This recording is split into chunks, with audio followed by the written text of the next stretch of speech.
speaking to this narrative that, there's only a certain kind of people that get pulled over by the cops, the criminal, the drug dealer, the gangbangers. Here we have doctors, pastors, business professionals, professional basketball players who, irrespective of the background, the only commonality, in terms of been pulled over or at least been harassed, if I can use that word, the color of our skin. And it was, license, registration, the normal thing. Then he was like, you need to step out of the car. And my friends are like, why? I'm a little bit more passive. And they were searching the car continuously for about 30 minutes. And I'm like, to me, that became a normal, in that time of my life. And I'm like, wow, now that I think about it, 20 years later, I'm like, there's no way I should have thought that should be normal. Situations where it's very clear that a professor is treating me differently than everybody else. And I'm a very, outspoken person. I asked my classmates, hey, do y'all see this? Like, is it just me? And they'll say, we see it. I was the only black person in the class. We see that he treats you differently. Got to the point where I just had to, what did I do to you, man? What is the issue?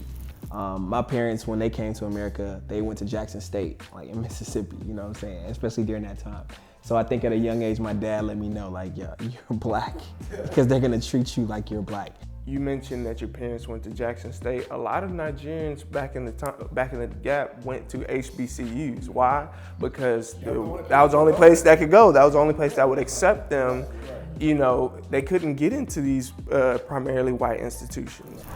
And then very lastly, what threw the whole, I would say, world into a flummox was a video of a man being kneeled on his neck for 8 minutes and 46 seconds until he died.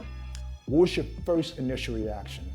No person with a soul could watch that and agree with it, in my opinion. The question is how do we get those other three that didn't stop them to stop them? It's like, okay, there is no way, like you pointed out, anybody could see this particular video and justify it.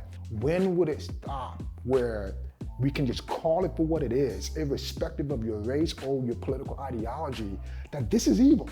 They want to draw the attention away from what is actually happening to change the narrative, to say this is not that big of a deal. And that's the issue. It's like the attention isn't being put on what needs to be put on, which is disproportionately, black lives are not regarded as worth anything to the police, to many of the people that live in this country. So that's what we need to be talking about. All right, hey guys, thank you so much for tuning in to this conversation. We want to encourage you to watch the rest of this conversation on our social media platforms. We have a lot more to discuss, obviously, and so we want to not only encourage you to watch the rest of this conversation, but for the subsequent discussions, please follow us on these social media platforms, engage us. We want to engage you, and we want to continue this conversation as to how we can engage our culture with the gospel.